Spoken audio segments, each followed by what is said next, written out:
We are back. Sam Seder, Emma Vigeland. On the Majority Report, fun half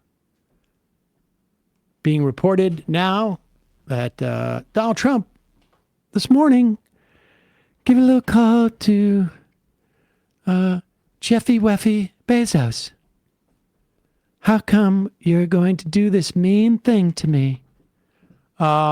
Bezos should have said, there'll be a little disturbance, but we're okay with that. It won't be much. They were okay with that.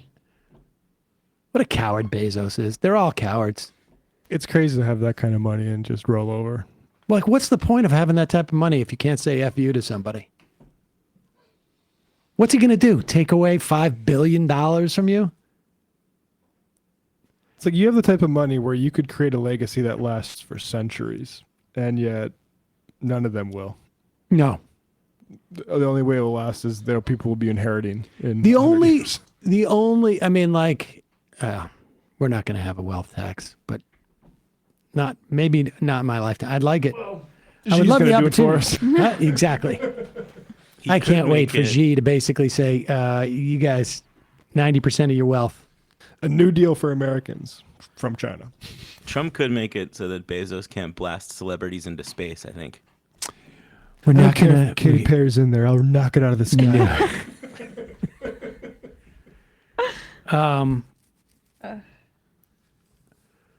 You know what someone should come up with? And I wonder if it's possible to do it, but you got that, like those applets that do the discount coupons that you can integrate with, like, even with Amazon. I wonder if there's a tariff applet that someone can do. An extension on a Chrome browser and tell you every time you look at a price how much of that came from a tariff. Can you use VPNs to get around tariffs? I don't know how much we've talked about Ed Martin. He is certainly early on in the administration we did. He is the acting U.S. Attorney General for D.C. There are U.S. attorneys who are part of the Department of Justice, and they are they're in every state in the country. New York has, I think, 4 different offices because of the size of the state: the Eastern District, the Western District, Northern and Southern District, Southern District of New York. Very famous for having a lot of independents and doing a lot of high-profile corruption cases and terrorism cases because it's downtown Manhattan. And obviously in D.C., there's a lot of high-profile cases. Martin has written some incredible letters, like abusing his office. He is now the acting U.S. attorney because he has to be confirmed by the Senate. And it turns out, and this is going to be shocking for people, he has a little Nazi affinity issue that is dogging him. Yes, I know. This is very surprising that anybody from the Trump administration might have this problem. Stephen Miller's Trump administration? Yeah, it's shocking. He's the interim U.S. attorney for the District of Columbia. He's also the nominee to serve there permanently. He has come out and said that he now regrets praising a Capitol rioter who is an alleged Nazi sympathizer, claiming he was unaware of the man's extremist views at the time. This is what he told The Forward, which is a Jewish publication. Last week, I denounced everything about what that guy said, everything about the way he talked, and all as I've now seen it. At the time, I didn't know, Martin said. He didn't know. He didn't know about this guy's alleged Nazi sympathies. And yeah, I know. Well, I think...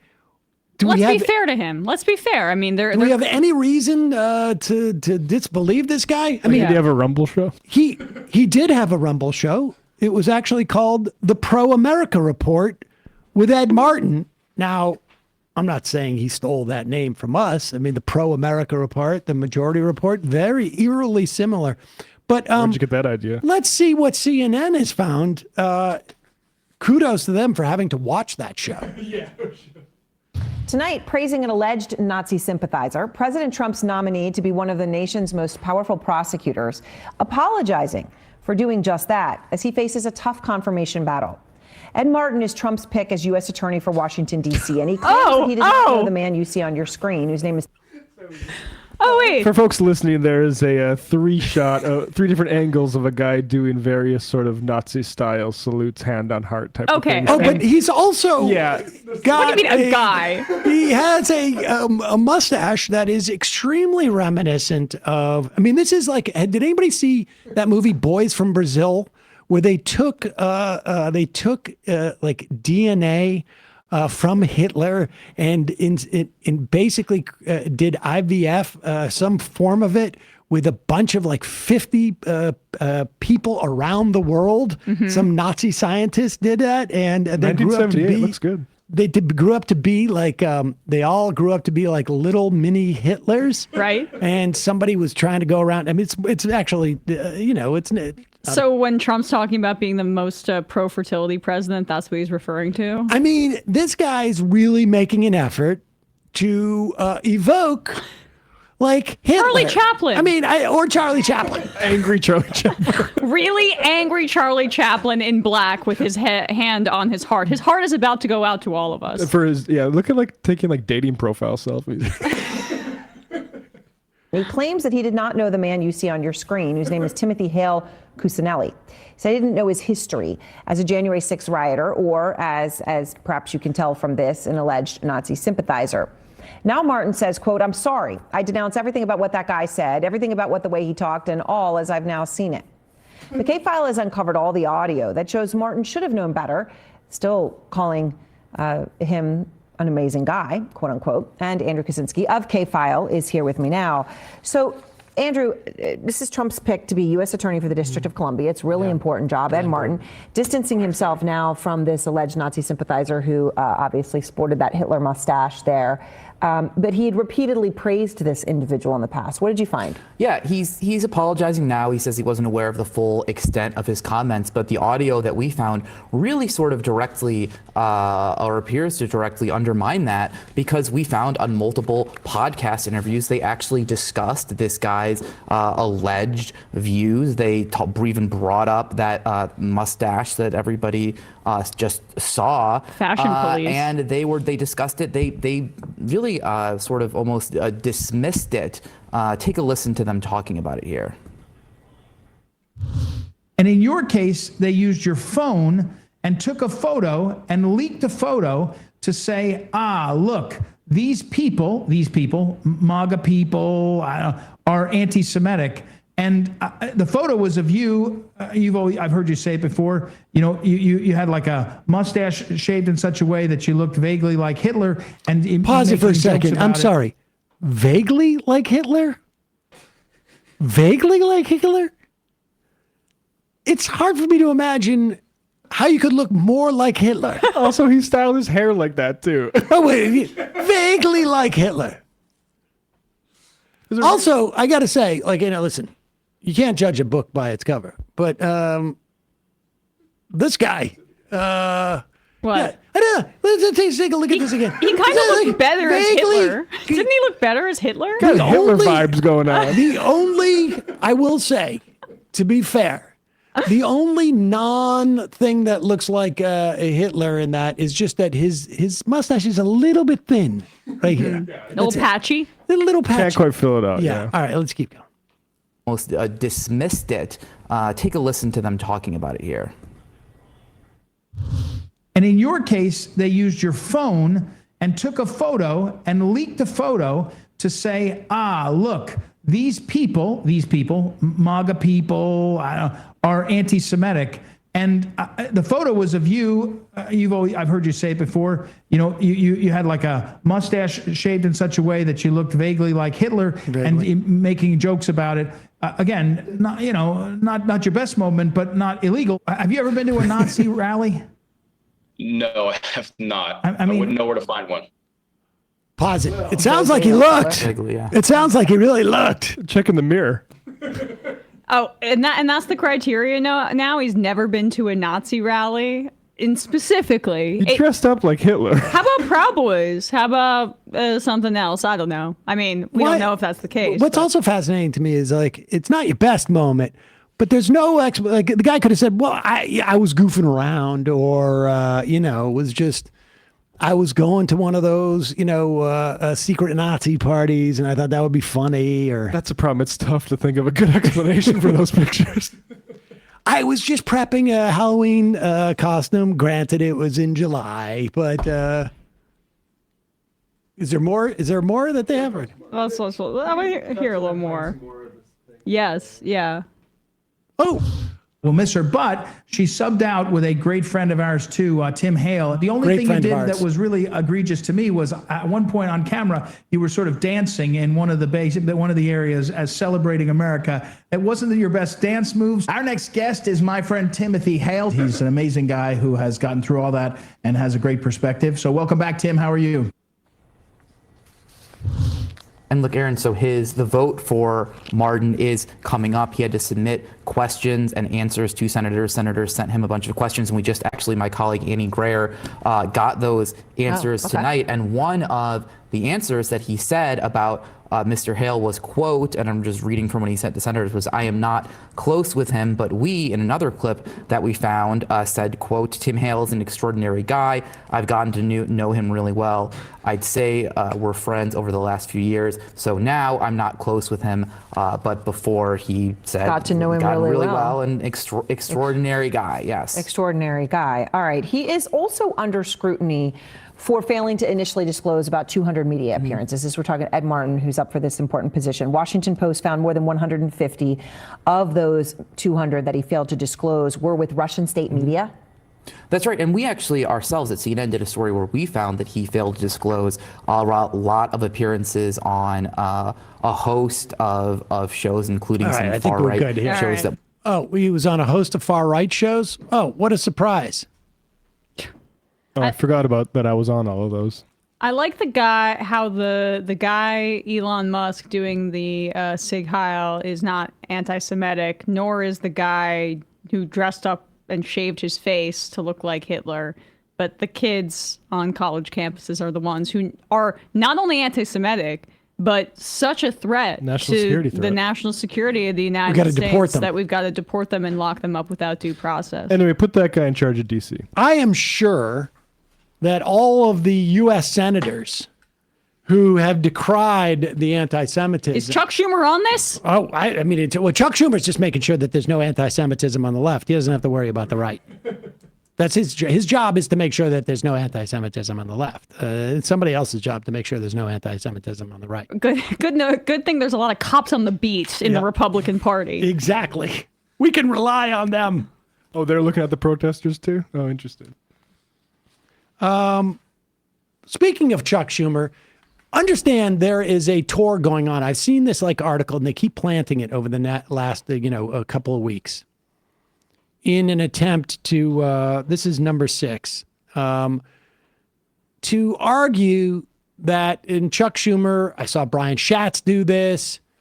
They're trying to argue that their vote to empower Donald Trump and Doge a month or so ago now.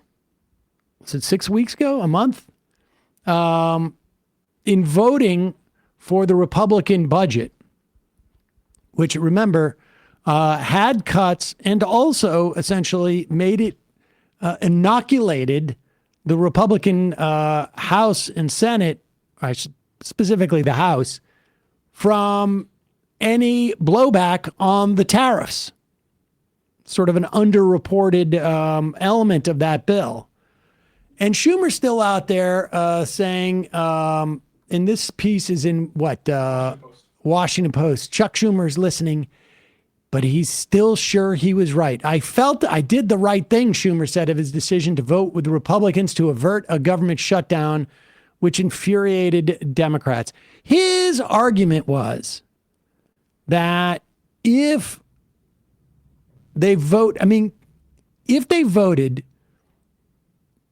against approving the Republican bill. There was no way to message to the American public that this Republican bill was garbage, and that even though Republicans control all three branches of government, that somehow Chuck Schumer would be responsible for the government shutdown, and that this would enable Trump and Musk to shut down parts of the government. Well, I mean, the government shutdown. But it would do so in such a way that people were highly aware of what was happening. I can assure you, the number of people who know right now that 1,400 of the 1,500 people who work at the Consumer Financial Protection Bureau have been basically sidelined. That in 4 months, not a single action has been taken at the Consumer Financial Protection Bureau. That there are no cops on the beat for people who are subject to predatory lending practices, who are subject to, bank scams. I mean, people don't know that. You know that because you watch this show. But the vast majority of people don't know. And so... And let me just say, for the first time since this kind of democratic weakness, it's been omnipresent my whole lifetime. But the reaction to this has been unique in the sense that Chuck Schumer is facing deep calls to step aside by members of his own party or the public. Democratic voters are not happy with Chuck Schumer. In his own state, AOC is plus 14. That's up from -1 in January 2021, according to Siena Research, which is a highly rated polling firm. Schumer's -10. And when you just take Democratic voters where an AOC Schumer primary battle would take place, AOC is plus 46 and Schumer is plus 14, meaning this is not even anything that anybody wants, except for perhaps some Wall Street donors were a little scared off by tariffs and they didn't want the government to shut down, which would make the stock market even worse because it compounds things. I mean, can you imagine the heat that Trump would be under right now with his tariff stuff and no government agencies open to negotiate this stuff? Exactly. I mean, it just doesn't track. But here is Schumer is convinced, and this is why you keep seeing these articles, because they realize. And but here is Chuck Schumer.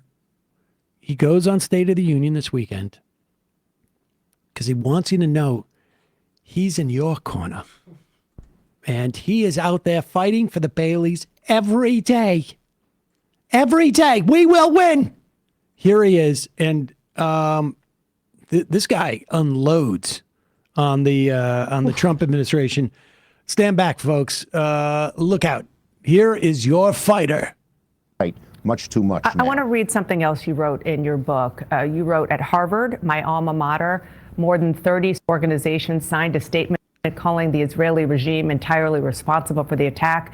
And the months since October 7th have brought too many examples, far too many, of overt anti-Semitism. American Jews being harassed, attacked, and villainized simply for being Jewish. President Trump, as you well know, says he's cracking down on Harvard and other universities because of their response, or lack thereof, to those anti-Semitic This is important, too. The hysterical cries of anti-Semitism that supposedly exist on our college campuses and on the left. First off, there is no expert in anti-Semitism that will tell you that there is... and it exists left, right, across the spectrum. But there's no expert in this who will tell you that the right isn't significantly more anti-Semitic than the left. I mean, just as a blanket generic thing. But the hysterics that he's engaged in essentially gave Donald Trump the fig leaf, and more so than the fig leaf, really the tool in which to begin these autocratic moves, whether it's in the context of universities, whether it's in the context of law firms, whether it's in the context of deportations, all across the board.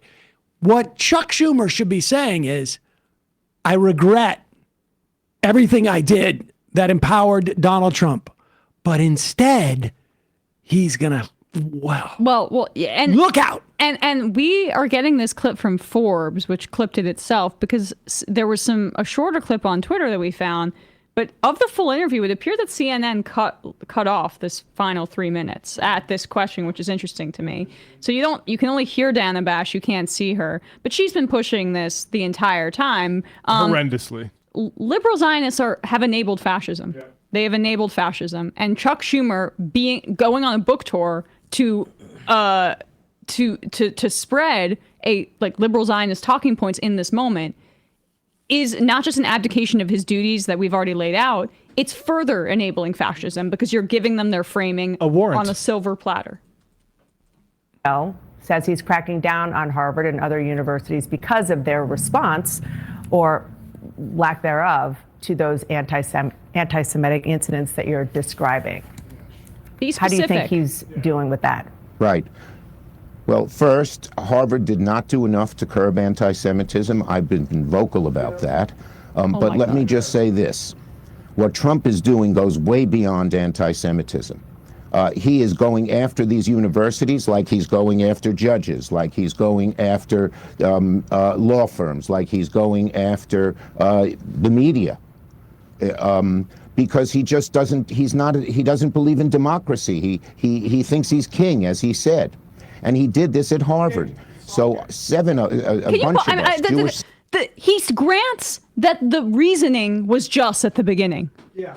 He literally just granted that the reasoning was just. So, okay, his tactics are authoritarian. Oh, he's undemocratic. We've already seen that there have now been 2 election cycles where Trump's authoritarianism didn't move people at the polls. Because stop making a process argument when you first concede the initial lie that these protests are anti-Semitic when the Jewish students are overrepresented in them and are being silenced by both universities like Columbia, who banned Jewish Voices for Peace the month after October 7th. It's Jewish students calling them anti-Semitic. 2 years later, we have the Democratic leader who is backing that framing, including at Harvard as well. He lost it with the first sentence. A Jewish woman was harassed in Brooklyn by Zionists just the other day. Yeah, chanting death to Arabs. We don't hear enough. Holding an Israeli passport. Yep. Wait, like chanting death to Arabs. Can you imagine if you heard chanting death to Jews by kids at these protests? That would be rightly discussed as extremely anti-Semitic. But because Islamophobia is just basically considered like a a normal facet of our society, we pretend like it doesn't matter. Biden's envoy to anti-Semitism, Deborah Lipstadt, has basically said, I pretty much agree entirely with what Trump does. I love Marco Rubio. I just wish they'd had a little bit more tact in some of the approach. If you read that Chotiner interview with her, it's devastating. Yep. It's devastating. Incidentally, there's a very prominent resident of New York State who is sitting in a prison right now, unable to have been there for his child's birth. And Chuck Schumer's doing crap all about it. But wait, he's going to do something. I'm telling you, watch out. Maybe I jumped. Part of the reason probably why CNN cut this probably had nothing to do with Schumer's people saying, hey, don't put that out online. I'm sure it had nothing to do with that. I think it had to do with the fact that Schumer's anger and intensity and borderline bloodlust to stop Donald Trump here is so disturbing that maybe they were afraid kids would see it. It broke the computers. Here it comes. I've been vocal about that.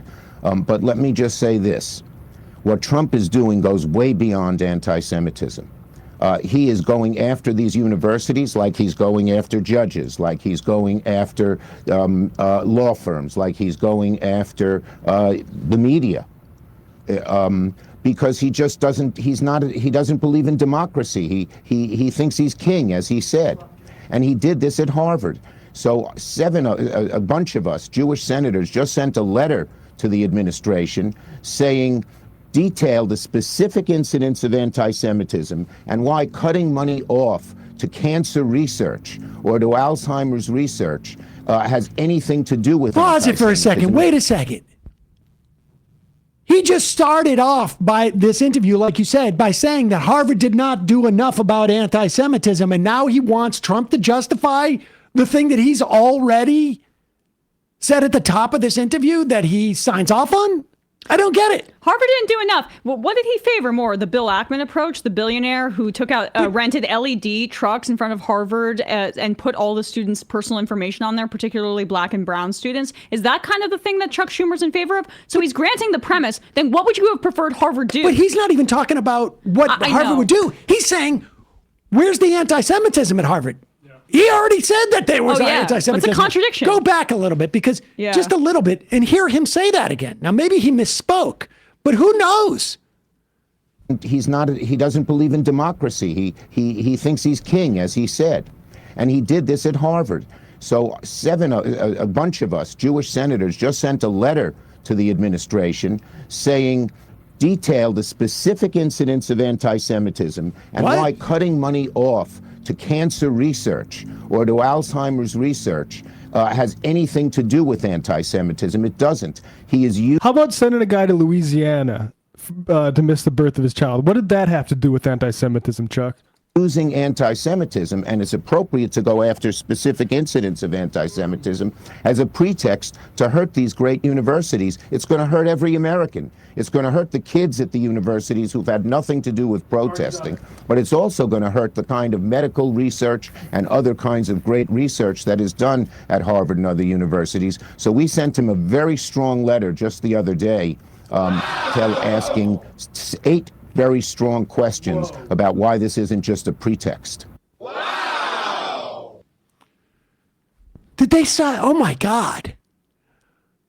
I mean, that's probably why the Trump administration is in disarray right now, because they're wrestling with how they're going to answer these very difficult questions. 8 very strongly worded instances. I mean, I'll tell you why this clip. All right. I'll tell you why this clip is even worse. I mean, the extended interview is even worse than the clip that was going around, because the clip going around was presumed to be what Schumer was doing to push back on the Trump administration, broadly speaking. But he's not even doing that. He's not even doing this as the Senate majority leader, a Senate minority leader.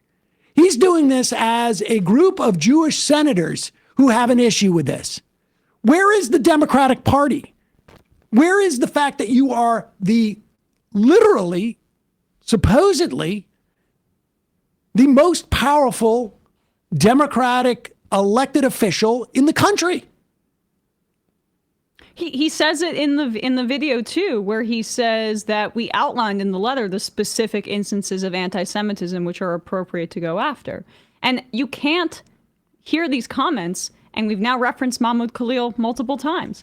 You can't hear them and separate them from the fact that 5 members of the Massachusetts Democratic Party, 3 members of the Massachusetts of the Democratic Party and 2 Southern Democrats have already gone to visit the facility where it's also Romeo Ozturk is being held there. So that's why the Massachusetts delegation went there too. But they talked about Khalil when they went. They have beat both New York senators in standing up for, I guess he was one of the first people arrested by the administration for free speech. And instead of leading the opposition to these absolutely authoritarian actions, Schumer is granting the premise that going after people, vaguely saying, for anti-Semitism, I don't know if he means criminality or if he means sanctioning these universities, he's partially granting the premise of an authoritarian. A completely false premise. You know, one of the failures of Chuck Schumer, I think, has gone largely unforgotten, which is that at the end of last year, he was trying to whip votes for the Anti-Semitism Awareness Act, which accepts the IHRA definition of anti-Semitism, which is also the sort of underpinning of these accusations that the Trump administration is making against these students. Because if you go by that definition, then basically any criticism of Israel or any denunciation of Israeli war crimes could be labeled as anti-Semitic.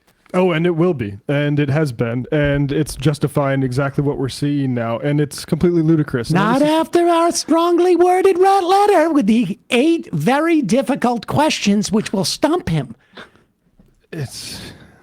Oh, no response for that? Do you have, Matt? Huh? Yeah, no. Yeah. And I'd like to see you have to deal with even 3 of those questions. The Baileys Well, I love the just can't king even. thing. I just can't even. The Baileys love you caught that too. What's that? Baileys think criticizing Israel is anti-Semitic. Oh, yes.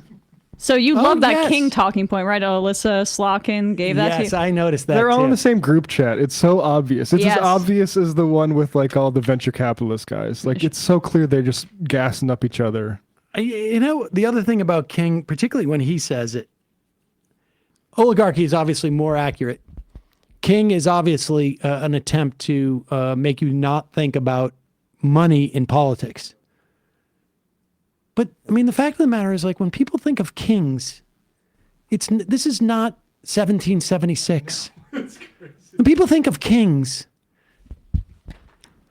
this is what people think of. Yeah. This is like Cash Patel's little magazine. Or like, it's go off, cartoon. king. It's just, when people think of kings now, it's not like, honestly, like, just if you're not going to do anything as the most powerful Democrat in the country, at least have your rhetoric be effective. But It's that's like not his literally goal. going like, Donald Trump thinks he's a puppy. But that's not his He goal. thinks he's a puppy. Like he can do whatever he wants. Yeah. He thinks he's a puppy or like a very cute bunny. And he's not. That's not what democracy is. You're not ruled by a puppy. I mean, it fits with their fetishization of our institutions. That is a disease among older liberals. It's a disease, and it's also particularly a disease among lawyers and judges. And Chuck Schumer cut his teeth as a lawyer, and they think that like they can just deal with this by being like very smart with their wording. Wow, that legal argument really stumped him there, as opposed to being doing politics, because they don't fundamentally believe in grassroots politics. A guy like Chuck Schumer, why does he want to talk about kings and not oligarchy? I don't know. Maybe that bundle of cash from AIPAC and from Wall Street has something to do with it. Yeah, rich people are annoyed about the king part of Trump, not the delivering for the rich part of Trump. He's a fascist enabler who's the leader of the Democrats in the Senate. Like I don't use that. I'm trying not to be hyperbolic, but I do believe that about continuously not standing up for people who are being locked up for their free speech, standing up against a genocide. We have the leader of the opposition party saying that in some instances that might be appropriate, basically. Hakeem Jeffries too. Both branches of Congress led by people who cannot stand up for Khalil without clearing their throat about, I disagree with what he says, but is right to say it's fine, or I guess. Right. Mark my words, Mr. Trump. You cannot be a Disney character. We will not stand for it. Yeah. Yeah. We will win. We will win. Oh my God. Does King make him sound cooler? That's Like, what he I'm saying. might. That's what I'm saying. It's like literally like when people think of kings, they think of like, I don't know. Go off, King. Like, or, be the you know, big dog. Queen Elizabeth or something. It's like King James. Yes. It's not, wrong. there's no. It's the type of people that were really into Hamilton. You know, well, that is going to be the coalition that saves us. Again, like in 2016, the Hamilton crowd. It's insane. Never gonna be president and never gonna. Yeah. That guy, if you want to look that up. I don't want to see that. I'll pass on that. Let's have some fun, shall we, folks? You all remember Patrick Bet-David. He is that multimillionaire business consultant, former owner of, it was an insurance company that was really sort of like a membership program where you could join up to be one of the, you could pay a fee to be one of their insurance salespeople. And apparently, like, if you were top tier, you could make some cash. If you were not top tier, you would probably spend some cash. Top of the pyramid tier. Top tier, and then you recruit some other people beneath you. And I want to be absolutely clear: a totally legal Completely. enterprise. Yeah, but just one that like the wealth seems to flow up. Anyways, in which salespeople pay the company that's supposedly employing them. How to buy insurance. Well, I don't know if they were actually technically employing them. They were more like part of the gang, and part of the scheme, part of the schematics of the gang, I guess you could say. And here he is. He's invited Andrew Callaghan from, what is that, like Channel, what was it? All Gas, No Breaks, Channel 5. He's Channel 5 now. Now, right, yeah. And they've been doing, his channel's been doing some really good, like, on-the-ground work. Like, I think a few months ago, they were down at the border. He tried to cross the Rio Grande himself. So check out Channel 5. I think that he's doing really good work over there. California's been trying to do it. Well, the thing is, We're talking about Gavin Newsom and homelessness. Right, that's the thing is everyone sees Gavin Newsom as like an enabler for all these destructive democratic policies, but he still makes concessions to conservatives who are like bullying him into not carrying it out. For example, let's take the Tenderloin in San Francisco, which is still the biggest open air drug zone in the city. Been that way for decades. He, obviously during the Biden administration and when Newsom was in control, he still is. It was a crazy scene out there. There was people smoking fentanyl on the streets, people defecating and sleeping in the streets. San Francisco. Yeah, in this particular area. Is there a clip you want him to show? No, I think we can just overlay it or something. But I mean, in general, Governor Newsom was being kind of like shit on for letting that happen. But the reality is, and people on the ground know this, there was supposed to be a safe injection site that was 2 blocks long, 2 blocks wide, that was supposed to be maintained by the state and the city. So it made it so people wouldn't be able to use heroin, fentanyl, and meth on the streets. They would have to go to a controlled environment where the public and children and people who were living in that community wouldn't have to interact with them and they could have the access to the services they need. At the last minute, Governor Newsom didn't build it because he was too scared of getting another media smear campaign and being made to seem like someone who lets people do drugs in the open, but he still does drugs in the open. So with the Democratic establishment in California, there's a lot of hypocrisy and there's a lot of, we don't know where the money's going. There's not much transparency as far as what's happening with all these taxes that are being taken away from people who worked hard to make that money. We do know that $1 trillion of wealth have left California in the past 4 years. We do know that cities like San Francisco and LA that are still generating a ton of money, much of that money isn't even being pumped back into the city because so many workers have gone remote. There's a lot of people working in California that decide not to live there because they can do their work for tech companies remotely elsewhere in a more affordable state like Montana. Yeah, that's right. So I think that I'll just say Montanans don't appreciate all the people doing that from the West Coast. But go ahead, Brett. When you look at progressive policies and you look at poverty and it's not changing, and then you look at the tax rate going up and down, it can be easy to say, you know what, nothing's ever going to change, and that's why there's so much like a sense of apathy and nihilism when it comes to the billionaire thing. That's why people are saying, billionaires are the worst, kill them all, like on the internet, because they've seen nothing change, and they're seeing, okay, the cost of living is high, there's homeless people everywhere, there's so much poverty, yet there's this class of people who are unaffected by it. So the question is then, if we don't raise the taxes, what can be done to change that situation on the ground? No, I think a really good case there by Callaghan. Let's see the wisdom we get from Patrick Bet-David.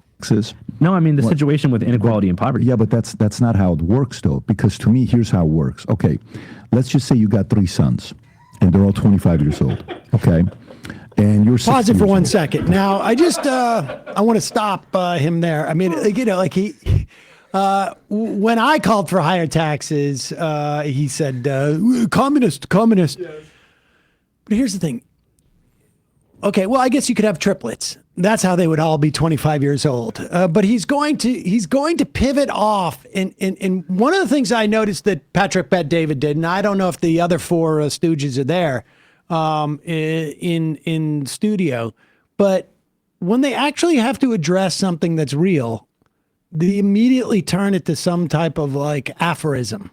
Hypothetical. Salesman type of spiel. Let's say you had triplets and they're all 25 years old. The triplets are now 25 years old. Go ahead. But that's a hallmark of conservative media. You'll see it all the time. People bring in facts and figures. Marvel movies. And reality. Marvel movies. Like, what if we saw it this way? What if it was this way? You're making a case for universal health care, but have you ever thought about what's the guy that compared to Sam? I'm blanking. What's it? Marvel guy? Thanos. Thanos. Yeah. Yeah. Right. Remember what it is. To change that situation on the ground. The taxes? No, I mean the situation with inequality and poverty. Yeah, but that's not how it works, though. Because to me, here's how it works. Okay, let's just say you got 3 sons, and they're all 25 years old, okay? And you're 60 years old at this time. Could you be? Yeah, 60. Yeah, 25, 60. Let's just say you're 65 years old. You got three sons, 25, 26, 27. You had triplets when you were 35. Okay. Oh, wait, they're not triplets. They're not triplets. They're weird. They're like, That'd be a little weird. Yeah, no, it's like you got busy right at one after another. You decided after the first two babies, you're like, I got too much time on my hand. I'm going to have a third. I mean, if you're Elon, it could be three different women. So they're 26, 27, 25. Okay, gotcha. By the time he's done, you completely forget what you talking about. That's the whole point of this. Also, did I show you the hats I have here behind me? That's okay. Well, wait until you hear the role geography plays in the analogy here. Okay, let's just say that all three sons had hats. They all have three different hats, like these. These, incidentally, you can purchase. All right, good. Okay. And you're 60 years old at this time. Could you be? Yeah, 60. Yeah, 25, 60. Let's just say you're 65 years old. You got three sons. Hold on, pause it. 25, 26. On the screen, the image. No, it's okay. 27. Mm-hmm. They're all out of college. You give each of them $100,000. First one, you give $100,000. He goes to Singapore. He parties, he comes back, has a lot of stories. Says, Dad, I tried an opportunity. I met with this businessman in Singapore. Didn't work out. I need another $250,000. I'm up to something big. Second son comes up. You give him $100,000. He takes $100,000, go buys a small condo, gets a nice little job, makes $120,000 a year, doesn't need any money from you anymore. He's doing okay. He's happy. He's got a girlfriend. They're pretty serious. Third one, you give $100,000, takes $100,000, starts a little real estate shop, turns it into $3.2 million, okay? 2 years later. Mm-hmm. Now they're all 2 years older. The first son, you give $100,000, went to Singapore, comes back, says he wants a quarter. The second wants a quarter. The third one wants a quarter. Which of those three are you more comfortable giving more money to, knowing you're going to get a rate of return on your money? The first, the second, or the third? Probably the first, right? Right, the first? The guy that went to Singapore? Oh, no, not that guy. My bad. I kind of got lost in the metaphor. So the first guy is Singapore. The second guy is a stable guy, good citizen, gets a job. Number two. Or the third one that starts a business and makes the money grow for you. I mean, probably the three, because it would be a bigger investment. But I mean, aside from a business standpoint, like if we obviously, you recognize that there's a big problem with homelessness, poverty, and unaffordability. Well, why do you think that is, though? What do you think? I'm asking you. You're in the streets. Why do you think that is? I mean, I would just assume that because the social safety net is so small here, and there's such little being provided for people in terms of mental health services, the broken Veterans Administration, so many different things, unaffordability. Like, there's just not enough resources to set up to help people who are at rock bottom here. You think we haven't given enough money? So to me, when you ask the question, if we don't raise the taxes, then how are we going to fix this?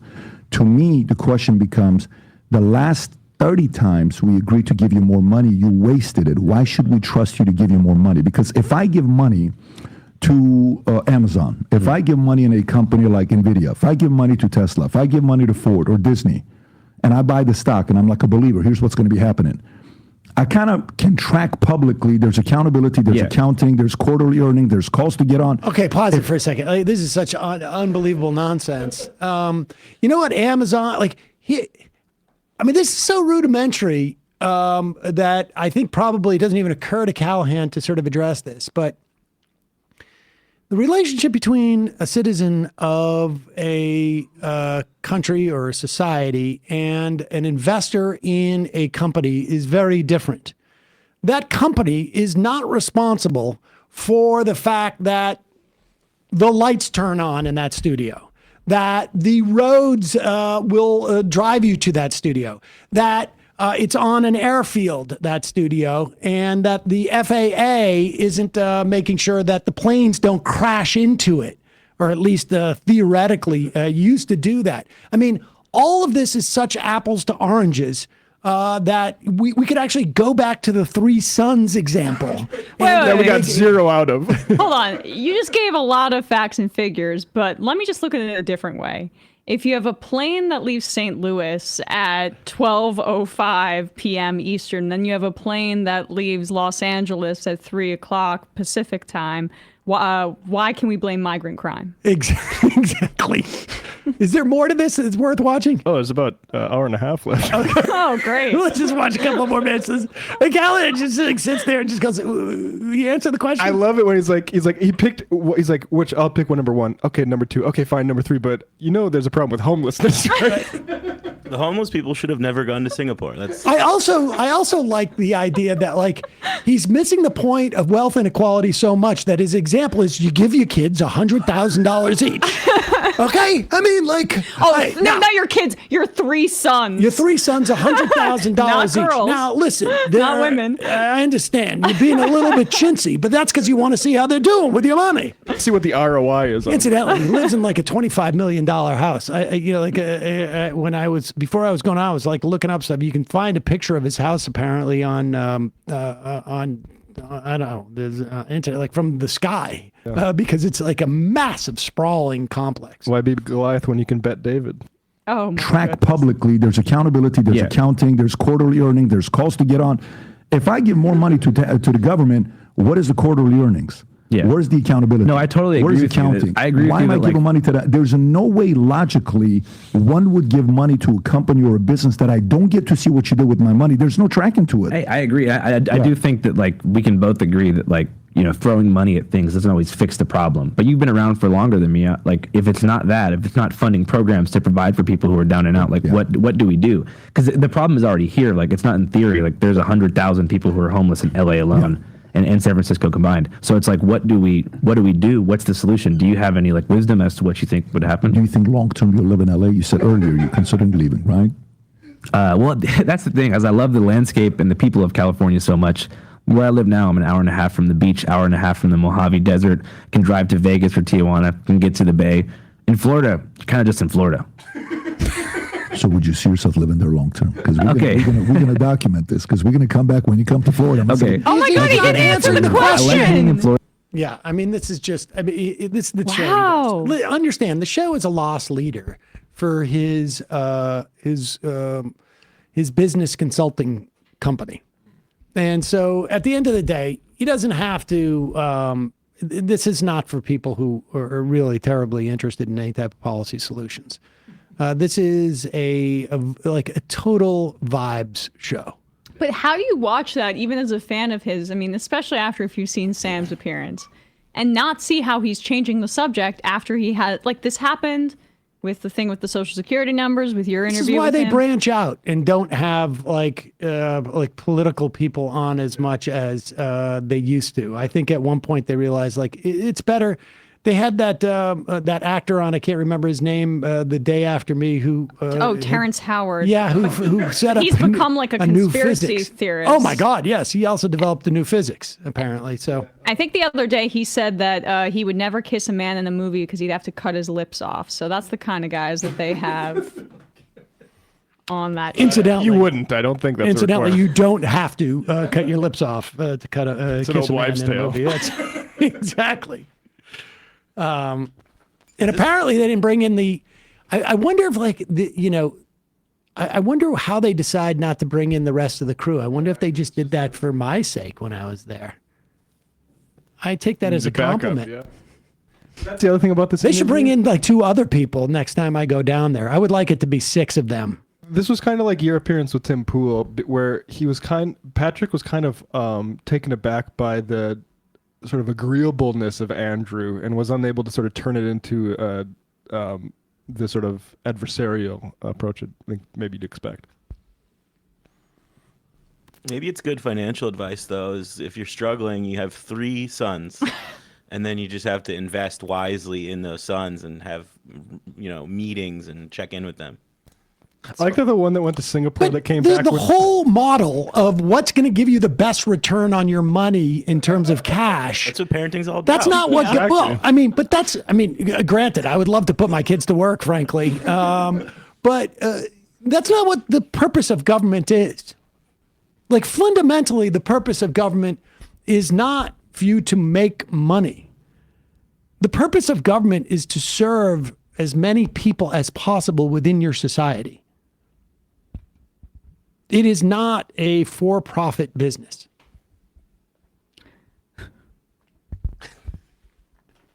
Oh, should we do that? Well, this was from yesterday, I think. Yeah, I but don't know. Let's. This is good. I mean, what is it? 9 with Ducey and Levitt. Let's see. Oh, you know what? Let's take some phone. Oh, shoot. All right, we got 15 minutes for phone calls. 646-257-3920. 646-257-3920. Oh, you think so? Yeah. Okay. Hold on.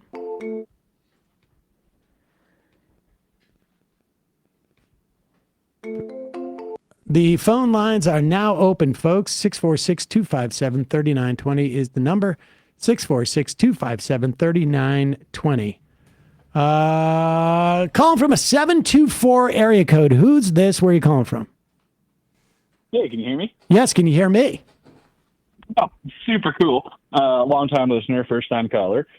Sam calling from Colorado. Sam from Colorado. What's on your mind? Question for you guys, probably more personal.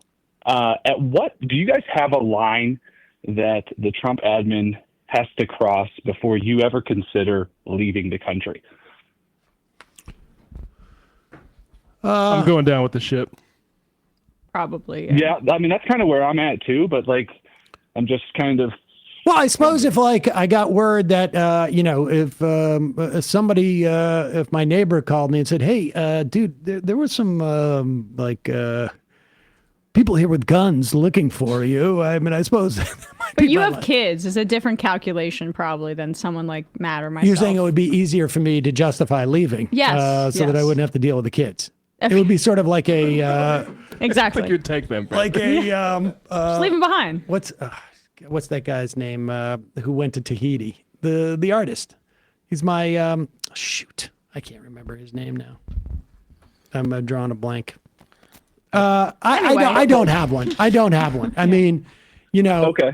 The late Barry Crimmins used to say about complaining. People would say to him about when Crimmins would criticize our foreign policy, they would say, if you have such a problem with America, why don't you just leave? And he goes, because I don't want to be subjected to their foreign policy. Gauguin. Thank you, Trump change. Can I And Dan. chime in here? Gauguin, yeah. I think there's millions and millions of Americans who live in mixed immigration status families. And I personally know some people who are considering leaving for that reason because they're worried that their spouse or their children or their parents or their grandparents or someone might get scooped up in the immigration crackdown. And it just makes more sense for them to not have to deal with that and perhaps go live somewhere else. Oh, I know multiple people. Multiple. Appreciate the call. Yeah, for sure for them. I'm more on just the campus protester side of things. But yeah, thanks for taking my call. Left is best. Yeah. And let's go. If I was a student, I would try to transfer to a university in a different country, frankly. Or there's some that are being more, protective. They're we were tagged in this. Somebody, Alex JS, said this on Twitter about Schumer, and it's a great point, kind of relevant. Notice how Schumer's only giving a full-throated defense of the elites, Harvard judges and law firms, but not a defense of the due process of migrants and students. 100%. And that's part of why this is even an open question, is because the opposition party isn't protecting these people. Yep. Calling from an 845 area code. Who's this? Where are you calling from? Is it me? Yes, it is. How's it going? Kyle calling from Poughkeepsie. Kyle from Poughkeepsie. First time, long time. I'm one of my curious, favorite movies, serious French Connection, when and Gene Hackman passed away, when he asked, have you ever been to Poughkeepsie? I thought you were going to say the Poughkeepsie tapes, but go ahead. Go on, caller. Sorry. No, not a problem. Grandpa's just reminiscing. I am I am curious how much time you guys are planning on devoting to going over all of the wonderful accomplishments of Jerry Connolly's long tenure of the Oversight Committee. I got to be honest with you. I am trying to protect myself from saying things that I think are inappropriate and unnecessary in regards to Connolly. The guy has cancer. He should never have been elected to that position before, not because he had cancer, but because of a combination of his age and frankly, if the guy was 100% healthy, I don't think he would have been able to do a significantly better job. I agree. And I really do think that it'll be shocking if the Democratic caucus does not elect AOC to that position. That was There's that a was lot. going to be my serious follow up. Is what you Stephen think Lynch chances are that she is gets it? throwing his name into the pool, I guess. So is Jasmine Crockett. Jasmine Crockett. Which I guess I should correct myself from yesterday because I had thought she was just on the committee. But she's, I think, number 2. So she does have a claim to it. And AOC's not on the committee, right? And She's not and that would be an anymore. obstacle, I think, to her getting back. And she's still considering whether or not she wants to seek it at all. I think she has broader ambitions. But I wish she would be it. I mean, it just sucks. Like it's hard to see them appointing him as anything more than just a way to block her, if that's the case. Right? And now she's electing him. Well, she's also, I have to look into this. She's been off, I think, oversight since 2019 because remember Pelosi forced her off because she wanted to be on the Energy Committee. Right. So she wants back on, or she sees the value in leading oversight. It's just a question of like if her ambitions are bigger now, I think. Ro Khanna is also going to run, or at least there's talk of it. Yes. Okay. Appreciate the call. Not the person taking it. I would want, given his close relationship with the tech oligarchs and Elon Musk, to be leading oversight during this. Well, you time specifically asked him a year ago. A year and a half, maybe. Even, Would you refuse to take more money from David Sachs going forward? He is now the crypto czar in the Trump administration. He was, I mean, you know, if 20 or 30 people can be instrumental in regards to Trump's election, I would say Sachs was certainly one of them. Yeah, certainly that crypto money. And he said no. Helped lose the Senate in terms of going after Sherrod Brown. And you know, there's a lot of opportunity. There's a lot of opportunity to say at any time, I'm not going to take that money. He told me no, so I respected his honesty. He said that he wasn't going to stop those fundraisers. And there's also the question of why he missed that vote about Elon Musk. He said he didn't know, but 2 other members of Congress off the record said that he did. Yeah, and Politico reported it, and he was doing the fake news thing. And it seems like there was also, additional comments that are very favorable to Musk. The fighting the tech oligarchs is probably one of the number one things that, if the Democrats get back into the majority after 26, that the House Oversight Chair is going to need to do. I don't want that person being Ro Khanna. Calling from an 805 area code. Who's this? Where are you calling from? Hi, is this me? Yes, it is you. Hi, I'm Sean. I'm originally from Southern California, but now live out in Western Mass. Sean in Western Mass. What's on your mind? First off, real quick, I just want to say McGovern is awesome. He is my rep out here, too. I quite appreciate him. And then somebody to look out for in the future in Massachusetts state politics is Lindsay Sabadosa. I'm not familiar with her, but McGovern She represents Hampshire County, but she's very progressive. I think was like a Bernie surrogate during 2016. Great. But what I want to talk about, though, is 2 education policy stuff happening in Massachusetts real quick. So I'm a teacher. I teach music at elementary school, and there's 2 laws being proposed in the state house. One is in regards to raising base teacher pay to $70,000 a year in Massachusetts and for $65,000 for paraeducators. And then the other is a one to legalize the right to strike in the state, because we do not have that right as teachers in Massachusetts. Oh, I did not realize that. Yeah, it was passed in the 70s after like a series of teacher strikes as a way to discipline any public employees. So yeah, any public employee in Massachusetts, if you're unionized, cannot legally strike. And if any, it doesn't prevent teachers or other public employee sectors from striking, but if that were to say come up at the bargaining table, that immediately allows the representatives for the company or administration you were working for to launch labor rights and like an investigation and put bargaining to impasse. Oh, interesting. Yeah, it's very messed up. And rise, and there's been a huge wave of like labor militancy in the Massachusetts Teachers Association Yeah. this past year. Well, Like, there's I'm been a sure you know about history. the North Shore. I don't know that much about that, but I mean, years ago I interviewed Barbara Maldioni, which I think was like the beginning of, more social justice unionism in that union. Yeah. But they're pushing for it, and I encourage folks to call their state representatives if they're in Massachusetts. What's the name of the bill? Stand behind it. I think a right relative to employer pay, and that's one for raising pay, and the other is a right relative to protect families and the rights to strike. Yeah. All right, so just call your representative in Massachusetts and tell them you vote yes on raising teacher pay and a right to strike. Yep, and then maybe if you're in other states and you're maybe a teacher who's unionized in other states, start pressing your union or other folks to take action about that, because we need to protect our asses in these coming years. Appreciate the call.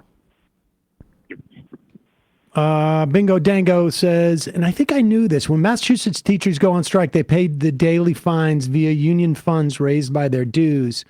I think we covered a strike of teachers in Framingham, I want to say, or Newton. I feel like this was, I don't know, 4 years ago, 3 years ago. And I seem to remember, yes, that they were having to pay fines. Calling from a 267 area code. Who's this? Where are you calling from? You, I believe, are going to be the final caller of the day. Is this me? It is you. And a good start to that.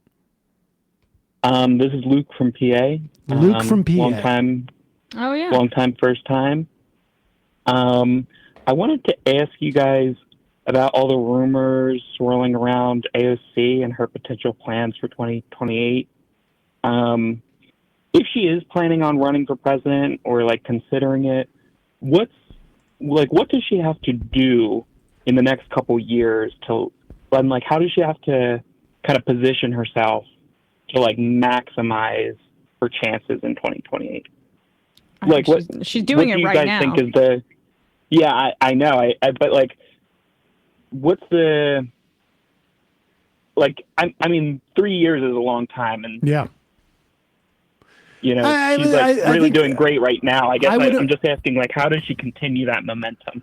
I would imagine, that she is thinking about this House chair seat and really probably asking around and seeing if she can get the votes. And if she can get the votes, it would be a great spot for her to fight against the administration with the potential, the likelihood of her being in the majority in 2026. And then, that's a year or in the lead up to that, that's her just being the lead, basically challenger of the Trump administration. She can call investigations. She can determine the tone, the scope of the investigations. If she's looking to run for Chuck Schumer's seat in 2028, right? And if she's looking to run for president, I mean, she's not going to be doing, particularly different things per se that you're going to see on a national level. It's just going to be, I think, like how much focus is going back into New York State. Will be the difference. I mean, I don't know if it'll be interesting. I don't know if you would, if you're gearing up for a presidential run, if you necessarily want to be tied to the chairmanship of that committee, which is going to be super busy. I don't know. I mean, I think here's my argument for what she's doing here, and why I'm a fan of it. One, I think I've said this before, that she's done really good outside and inside game, including getting House Democrats to like her and on board with her, regardless across ideology. You even see, oddly, like, look up James Comer's quotes about AOC and how he likes working with her. It's just interesting that even Republicans say that despite her ideology. It's just kind of, I think, the kind of person she is.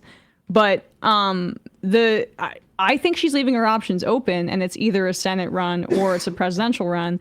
But no other presidential candidate has what she has here. Well, maybe Pritzker, because he could self-fund, but she has a fundraising apparatus that is part of how she's brought the rest of the caucus to heel.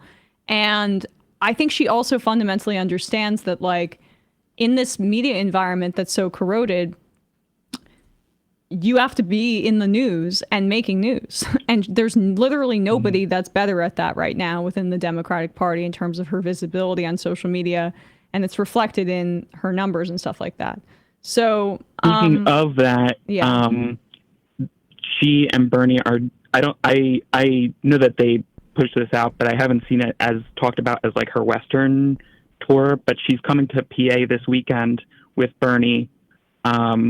And they're stopping in Bethlehem. I'm going to the one in Bethlehem, PA. Nice. And they're also stopping in Harrisburg. So if anybody in PA or surrounding states want to come out, be great to get big turnouts there. My old college neighborhood, I went to school in Easton, and it's a increasingly Latino area as well, which is also a demographic that she does better with.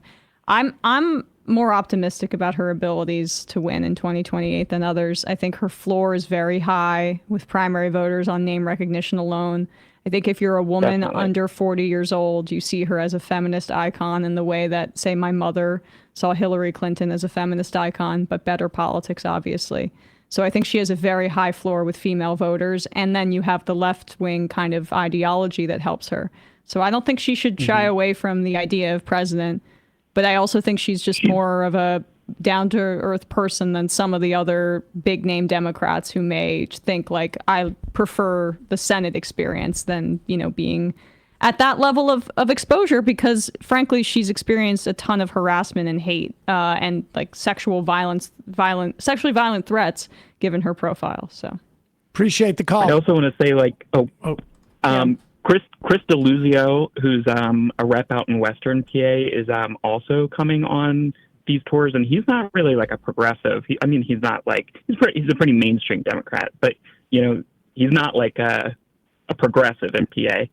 So it's kind of interesting that he's also going on these tours throughout PA with them. Yeah, I think that's consistent with what Emma's saying. I appreciate the call that she is, and she said, I think when she came on the program last, she said she's trying to forge relationships and find commonalities across the spectrum of congresspeople within the Democratic caucus. I think we mentioned Pat Ryan up in the 18th district, who hasn't been particularly good, although I haven't heard anything particularly problematic from him in terms of immigration, as of late.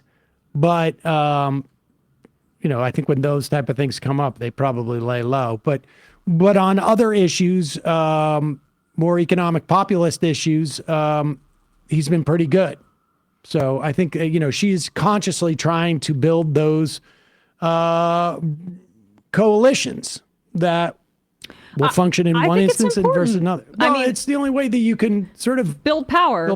But it's an extension of, I think, a little bit of what I've been trying to do with going on more shows. Like, I've been going on MSNBC. I also did Pod Save America. I'm doing other podcasts of, like, we can have some outreach to liberals, I think, because this is going to have to be a broad anti-fascist coalition.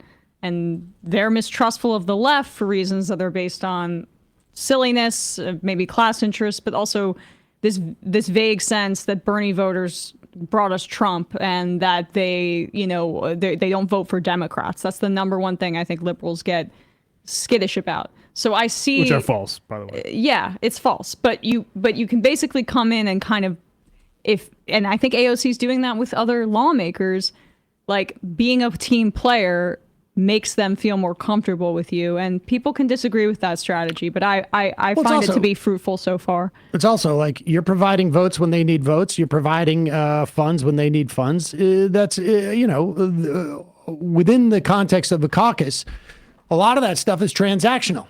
Yeah, and I like building power. I think that she's doing that. So. Matt, I guess, says, a year ago, my mother called AOC crazy and extreme like Trump, but from the left. Now she says more Democrats need to be like her. I think this tour is changing people's minds. I mean, so much of people, you know, I'm. It's been a while since I've been on my blame the electorate hobby horse, but I have a feeling I'll probably get back on it relatively soon. If Cuomo wins, I'll be on that. But you know, the fact of the matter is like negative polarization over a lot of people dictates their perspective on politics. Yep. We saw it within the context of immigration. We see it in the context of the FBI and the CIA and national security issues and Gaza to some extent. The Canadian elections. Yeah. I mean, this is what it is. And so, you know, you as a politician, you could make a choice. Am I going to, am I going to do an art project or am I going to try and build power? That's basically it. Exactly. Meat and potatoes. Given the dramatic rise in American hostility toward China, would Matt Lick be willing to revisit the accusations of the so-called Uyghur genocide? From my own research on the Xinjiang region and how the CPC dealt with the U.S.-backed Wahhabist terrorism there, I have come to the conclusion that claims of genocide are very likely to be total bullshit, nor do I see any evidence of a cultural genocide either. And in fact, Uyghur culture is currently thriving in the region thanks to apps like Red Note. Westerners can now see it with their own eyes and contrast it with images from Gaza where a real genocide is actually occurring. I would say no, I'm not. I have a pretty wide view of genocide. I would recommend Bad Empanada. He's not someone who I always agree with, but he did a good view of the sort of work camps and that sort of stuff. And that sort of thing of controlling certain kinds of populations with cultural, like I haven't read the things you've read. I think that is a good view of that, just to name one. I think there is a lot of State Department bullshit about it. I think it's ludicrous that our foreign policy would make that such a big issue and then, like you say, go back and support a Holocaust. But genocide, I think, is something that has a pretty much wider than we're trained to sort of believe. That actually does apply to what the Chinese state does. I would say it's probably not as severe as our genocide of the Native Americans in the last century. Maybe, like you say, it's done with a little bit more softened edges and, you know, they have like a recess or something like that. But there are issues, I think, with what China is doing there. Now, how you deal with that, it's not like go to war, which is what a lot of the people publicizing that sort of thing is. You'd have to have diplomacy, but it has to be diplomacy not for like how to get the cheapest goods and, you know, let American capitalists get a taste of the Chinese market expansion. It has to be done in a way that's for human rights and labor. Just Taylor, definitely don't call Derek Van Orden's Eau Claire staff at 715-831-9214 and tell them that he's an un-American piece of garbage for supporting this administration and co-sponsoring the No Rogue Rulings Act. 715-831-9214. All right, I'm going to read 10 of these, and we're going to go. Randy Gomberg. So if you buy a $20 item that's imported from China now, can a business not itemize and list the tariff that more than doubles that 20? John Kinmick. I can't watch Majority Report anymore after Matt just admitted he's a consumer. Good job, Matt. Sam from Ottawa. I missed my birthday episode last Thursday, being away on vacation. Shout out to Trump ruining my Vegas plans because going out east to the historic cities of Halifax and Charlottetown instead was probably a much better experience. Freedom Town. Is there a way that agencies or watchdogs can track how much firing and then having to rehire plus lawsuits has cost the U.S. due to Doge? I imagine somebody's trying to keep a tally on this, but I would imagine it's also a tough job. Bill V. Well, I was wrong about Polev and the apple. He's just a jerk. Apologies. Richard Spitt. Here's a list of the controversial topics that NIH scientists might not discuss at a speaking engagements without permission. COVID-19, vaccines, obesity, global health, environmental justice, open source data, federal policies, and dietary guidelines and economics. Also prohibited discussion of diversity and equity and gender ideology, which is never defined, so who knows what that's supposed to mean. Oh, yeah, things are effed up. All right, 3 more. Aubrey. But Sam, if Schumer steps aside, who in Washington will defend Israel? And the final I am of the day, Mark Monkey. To quote Jack Nicholson, people who talk in metaphors can shampoo my crotch. I hadn't heard that one. Matt, Russ, Emma, great job today. Folks, see you tomorrow.